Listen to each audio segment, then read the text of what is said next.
Türkmenistanyň günnegoruny häkimetler daşary ýurtlarda ýaşaýan türkmenistanlaryň dogany garandaşlary bilen ýygnak geçirip ýurtdaşyna akraýatlaryň garşylyk toporlaryna goşulmadygy barada ýene bir gezek duýduruş berdi. Azatlyk radiosynyň habarçysy Fara Vetrawyny 13 aprelde häkimetleriň raýatlar bilen geçiren duşuşuklary barada habar berdi. Farapda geçirilen duşuşugy Türkmenistanyň migrasiýa gullugynyň işgärleri, ýerli polisiýa işgärleri we daşary ýurtlarda ýaşaýan ençime türkmenistanlaryň enatalary we dogany garandaşlary gatnaşypdyr.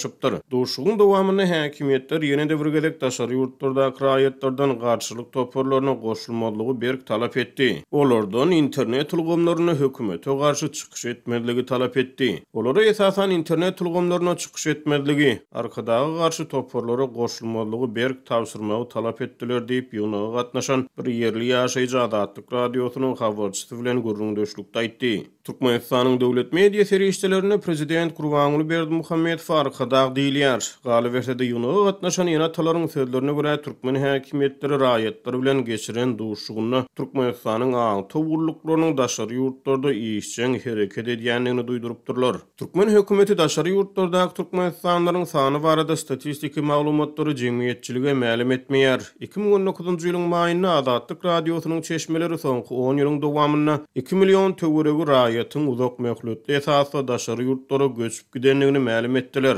Türkmenistanyň soňky bir neçe ýyl bäri barha ýetileşýän ykdysady kynçylyklar has köp türkmenistanlynyň eklenç gözlegine daşary ýurtlara çykmagyna alyp geldi. Ýöne global koronavirus pandemiýasynyň ara girmegi bilen dünýäde şol sany Türkmenistanyň halkara gatnawlary çäklendirildi. Habarçynyň maglumatlaryna görä Farapda geçirilen ýygnakda häkimetler halkara gatnawlaryň açylmagy bilen bagly meseleni hem gowdugapdyrlar. Ýygnakda halkara ýollaryň 2023-nji ýylyň martyna açyljakdygy aýdylypdyr. Türkmen resmiýetleriniň halkara hereketiniň 2023-nji ýylda täzeden ýola goýulmak ähtimallygyny agdamagy birinji gezek däl. Mundan ozal mart aýynda Russiýada Türkmenistany talipleri bilen duşuşan bir türkmen diplomaty serhetleriň 2023-nji ýyl üçin açylmajakdygyny aýtdy. Ýöne Türkmenistan pandemiýa sebäpli daşary ýurtlarda galan raýatlaryny ýurda gaýtyrmak işlerini ýola goýdy. Şu wagt içinde ýörüýti uçur gatnawlary bilen Hytaý, Türkiýe, Russiýaly ýurtlardan raýatlary ýyda gaýtardy. Şeýle-de Farapda geçirilen ýoňakda migrant howsarlaryna daşary ýurtlardaky türkmenistanlaryň arasyndaky ölüm hadiseleri barada ýerli häkimetler habar etmek tapşyryldy. Azatlyk radiosu 11 aprelde daşary ýurtlarda bilim alýan türkmenistanly talipleriň arasyndaky bir näçe ölüm wakasy barada habar berdi. Geçen ýyl koronavirus pandemiýasynyň fonuny Türkiýede 60-dan gowrak türkmenistanly migrant ýasama içgiden zäherlenip jan berdi. Olar Istanbulyň bir gonomçylygyna jaýlandy. Ýygnaga gatnaşan ýerli ýaşaýjynyň sözlerine görä türkmen aňty gullyklarynyň daşary ýurtlarda işçiligini öňe sürýän häkimetler paýgaly pursatlarda daşary ýurtlardaky türkmenlere ýardym bermek üçin eýsem olar barada özlerine bar bolan maglumatlary täzelemek üçin ölümlerden habarlyk almagy zerur hasaplaýar. Olara ýardym bermekden söz açmadylar diýip Farap ýaşaýjy aýtdy. Türkmen häkimetleri mundan ozal hem daşary ýurtlardaky türkmenistanlaryň garşylyk toporlaryna goşulmadygy barada duýduruşlar bilen çykyş etdiler. Häkimetler 2020-nji ýylyň iýulyna Lewapda we Daşawuzda daşary ýurtlardaky türkmenistanlaryň howsarlary bilen ýygnak geçirip olaryň garşylygy goşulmadygy barada duýdurdylar. Bu protest hereketlerine goşulan adamlaryň dönük bolup jeda çekjekdigini aýtdylar.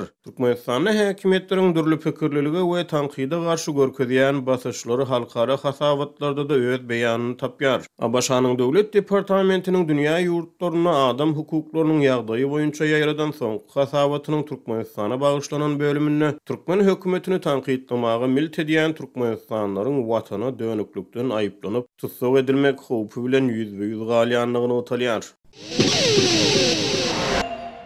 Türkmenistanyň büdjet idaralarynyň işgärlerini döwlet tawsyrlygy esasynda öndürilýän oğuzluk önümlerini öndürmek üçin sarynýan bir kanun salgytlar bu ýyl saklanyp galýar. Azatlygyň ýerli habarçysy bu ýyl mart ýetinde büdjet idaralarynyň işgärlerinden ýüpek gurçuk üçin 20 manatdan 70 manat aralygyny pul ýygnalýanlygyny, bu serişden adamlaryň diňe gorkusyny berýänligini aýtdy. Cemaat tozolgy işgärleri aýlyklary beýlekileriňden az bolan soň ýüpek gurçuk üçin 20 manat bermeli edildi. Bu ýyl hatda hukuk goraýjy işgärler hem ýüpek gurçuk üçin pul bermeli. Olardan 50 manatdan terişde toplanýar diýip habarçy sözüniň üstüne ýetirdi. Yüpek gurçugyny iýdetmek, pile öndürmek mejburlygy paýta ýygyn bilen bir hatarda morumlaryň hem boýnundan düşmän gelýär. Olardan bu ýyl yüpek gurçugy üçin 1 gram gurçuk tohumynyň bahasyny talap edip 70 manatdan pul ýygnaýarlar. Türkmenistanyň yüpek gurçugyny iýdetmek we döwlete pile tapşyryp çeken zähmetine görä gazanç etmek hemişe-de kynly. Sebäbi birinciden gurçuk tutmak üçin jaý mümkinçiligi, el güýji ýeterlik däldi. Ikinciden gurçuklary wagtly naharlamak üçin tut ýapraklary ýeterlik tapylmaýardy. Ýöne bu ýyl gurçukçylaryň şertleriniň öňki ýyllardaky garanyna hem agyrlaşanlygy habar berilýär. Öňki ýyllarda käwr hozalyklar gurçuk tohumyny 40-50 gramdan alyp sereden bolsa, innolaryň 10-15 gram gurçuk tohumyny seretmäge hem pul ýagdaýlary ýok diýip azatlyk bilen gurlaşan kärenneçileriň biri aýtdy. Emma hozalyklardan adyndan 15-20 gram gurçuk tohumyny almak talap edilýär. Biz häzir gowy ekişiniň harazatlaryna hem eýgerip bilmeýär. Sebäbi ekiş traktorlar üçin hem öz hasabymyzdan pul töleýär diýip marly kärenneçi daýhanlaryň ýagdaýynyň geçen ýyllakydan hem kynlaşýanlygyny görüň berdi. Onuň tasdiklamagyna görä, egerde kärenneçi talap edilýän gurçuk tohumyny almakdan we pile öndürmekden boyun gaçyrsa, ol döwlete 300 manat pul tölemeli edilýär. Egerde ol pul töläp bilmesen, kärenne ýerini aljakdyklaryny aýdýarlar. Biraz öňünden aýdan bolsadylar, kärenne ýerlerimize çykda jetmän kak bilen bolsadyk, onu potrot ýerlerimizi ýerine tapşyrardyk diýip habarçy bilen anonimlik şertinde urlaşan daýhanlaryň biri aýtdy. Daýhanlaryň ýerlerine çykaran çykdaçylaryny gynanýanlyklaryny aýry-aýrylykda urlaşan ýene bir kärenneçi tasdik etdi. Ekişi dönem gowaçek ýerlerine ýuguş suwuny tutmak üçin, nasos üçin çykdaç edýärdiň. Otogyň aladasyny edip ekini hasal otlaryň basmagynyň öňüni almak üçin ýeri öňünden dermanlamaly bolýar. Hatda soň paýta ýygdyrmak üçin ýygymçylara hem öz üýümizden pul tölemeli bolýar. Biziň edýän we etmeli boljak çykdaçylarymyz hökümet emellarlarynyň gözüne ilmeýär diýip daýhanlarda eýrenýär. 2 ýyl münden beren tohumlaryny alyp zaýymyzyň iň guly otogyny boşadyp şol ýerde gurçuk iýdetdik. Emma peýda görüp bilmedik. Ýogsa tutuş maskala bolup ýerden agşama çenli owalara aýlanyp kimiň işigine tuğda gazı bolsa baryp adolak pul töläp yaprak getirip aç hem etmedik diýip kärenneçi gurçuk tutanlaryň soň ýygyny aýryp bilmän zaýlaryny remont etmeli bolýanlygyny hem sözüne goşdy. Başga bir kärenneçi bolsa adamlaryň gowaça bilen gurçuk arasynda gäwiniň adýanlygyny, geçen ýyl maskalasynyň gurçuklaryny az etmejek bolup gowaçanyň otogyna ýetişmän ekin meýdanyny gamyş bastyryp owarçyndan käýin zalanlygyny görüň berdi. Başlyk potrotuňyzy eýgermejek bolsaňyz tapşyryň diýip käýinni. Eger öýleri bir günjük gurçuk tutup görsädiler, şol bir günem biziň ýagdaýymyza düşünmek üçin ýeterlik bolar diýip marly daýhan aýtdy. Marda häzir 1 gram gurçuk tohumy kärenneçilere 70 manatdan satylýar. Şeýle awar zähmet netijesinde öndürilen pile bolsa 25 manatdan satyn alynýar. Türkmenistanyň pileçiligiň esas kynçylygy tuğda gaçlarynyň ýetmezçiligi bilen bagly. Emma ýurtda her ýyl millionlap ekilýän agaç naharlarynyň aglagy köpligini her türlü we gymmat bahaly arsalar dürýär. Türkmenistanda häkimetler tarapyndan ikrar edilmeýän azyk krizisi barha agyrlaşýar. Adamlar esasy azyk önümlerini satyn almak üçin boş duran döwlet dukanlarynyň daşynda birnäçe hepdeläp garaşyp durýarlar. Hususy sowda nokatlaryndaky bahalaryň ýokarlanmagy gitdigi çahat köp adamy döwlet dukanlarynyň azyk satyn almaga mejbur edýär.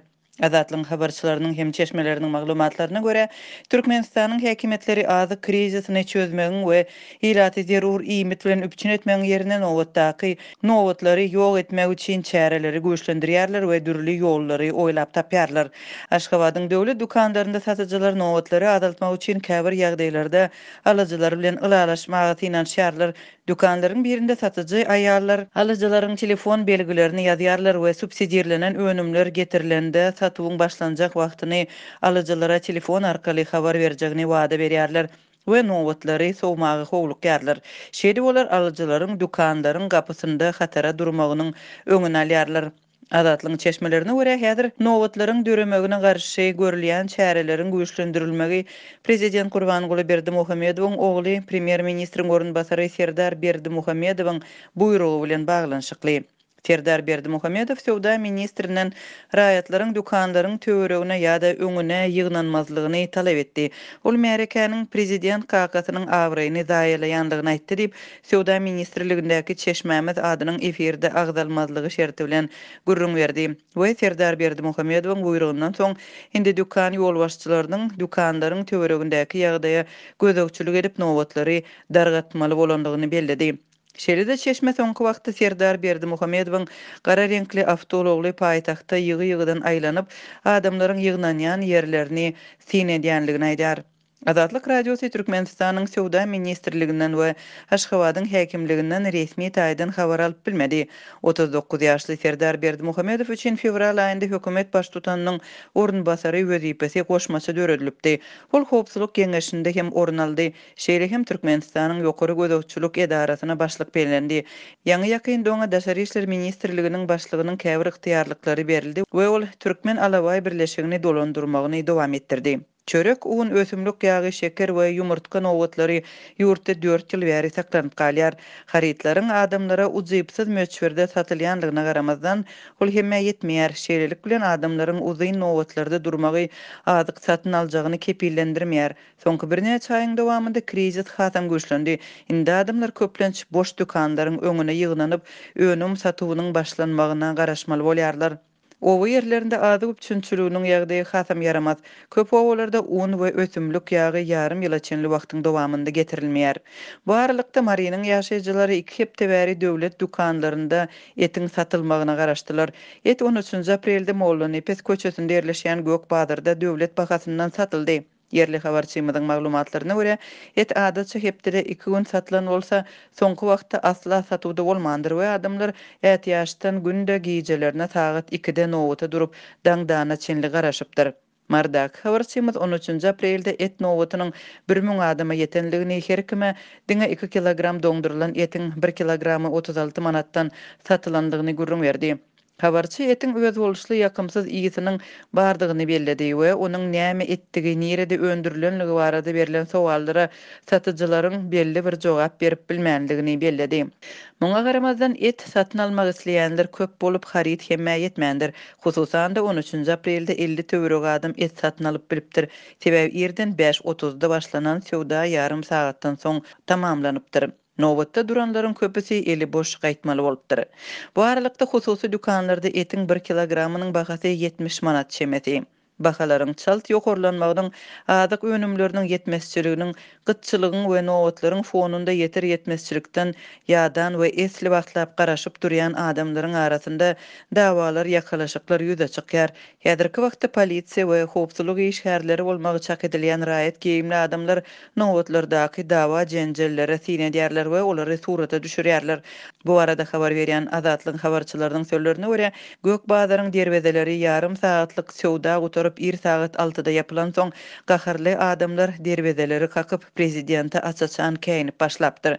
Prezident adamlaryň çağılary bilen bilelikde açlykdan gyrylmagyny isleýär diýip gygyrdylar. Şol wagt bir näçe polisiýa işgäri gelip käbirleriň ellerini arkasyna gaňryp başlady we polisiýa eltmäge tinançdy. Emma mehelle polisiýa garşy durdy we tostak edilenleri gorady diýip Azatlyň habarçysy 13 aprelde habar berdi. Onuň sözlerine görä tutulan adamlary goramaga girişenlere gygryp başlan bir polisiýa işgärini märeke ýere ýykypdyr. Netijede polisiýa işgärleri şol ýerden gitmäge mejbur bolupdyr. Türkmenistanyň ýolbaşçylary azyk krizis ýaly agyr sosial ykdysady problemalaryň bardygyny resmi taýdan ikrar etmegiň ýerine ýagdaýyň agyrlaşmagyndan nägile bolýan ilata basyş etmäge synanýarlar.